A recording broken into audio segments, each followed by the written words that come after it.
right, time for the Beef Up Front report in the Colts locker room with Quenton Nelson. This is brought to you by Joe's Butcher Shop and Fish Market in Carmel. Always fresh, always local. There's a couple of gift certificates for you. And I got to let you know that Joe Lazzara, the owner, his family has owned Notre Dame season tickets for 76 years. Wow, that's incredible. I bet you hear that a lot when people are welcoming you to town. And I've been a Notre Dame fan forever. Yeah, there's been a couple people that have come up to me and asked, like, what do you think the Irish are doing? How are they doing and stuff like that. But, yeah, it's awesome how many people are Notre Dame fans. You get more Notre Dame questions than Colts questions? I would say more Colts questions there.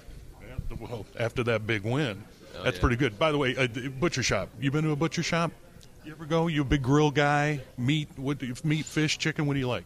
I do like to grill, but haven't really had a lot of time to. And yeah, I've been to a butcher shop, but not the one in Carmel, not yet. Okay, you got to get up there and see Joe. He'll take care of you. I'm just wondering, where do you learn your grilling skills or your cooking skills from? Dad, mom and dad. Okay. Yep. You got a big family get-together kind of thing all the time? Yeah, maybe like a big family gathering like once a year. But, yeah. All right, let's get back to this last game because rarely do I get excited in a game and jump up out of my chair because I'm pretty good just sitting in there watching. But play 2, the second play of the game, talk about the play, maybe the play call, and what your assignment is because pancaking a guy and actually laying on top of him is probably the ultimate. Yeah, I mean, Slauson and Joe Haig had a really good deuce block that I just came around and the backer was right there in the hole and put my shoulder, dipped and hit, and accelerated on contact and finished him. Good run by the running back, and yeah. There's not a whole lot to get excited about as an offensive lineman, but a picture-perfect block like that, that's exciting, isn't it?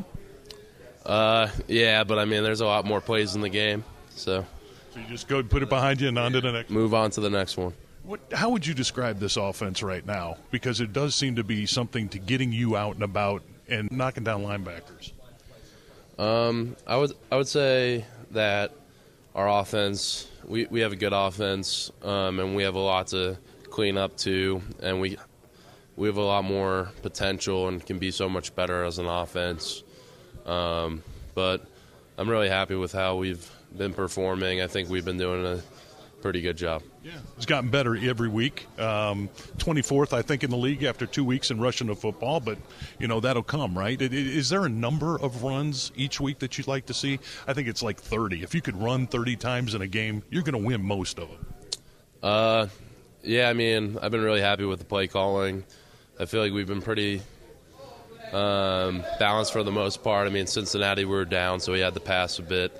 But, I mean, we put together 3 really good drives and our 3 touchdowns where we were moving with a good tempo and just hitting it a run, a RPO here, a pass here, and really hitting our stride. And I feel like we can do that a lot. So. How hard is it to find continuity when you don't have basically the first 4 tackles you started camp with are either not available or either not on the team anymore? So bringing new guys in constantly, is that musical chairs tough up front? No, it's been pretty easy for me just because everyone that has been coming in has been doing their job and doing what they're supposed to do on each play. If people weren't doing what they were supposed to, that would make my job difficult. It would make the situation harder. But whether it's LaRaven, Joe Haig, whoever comes in and plays tackle next to me, I can count on each of them to do their job and do it at a pretty high level. So, yeah, no complaints.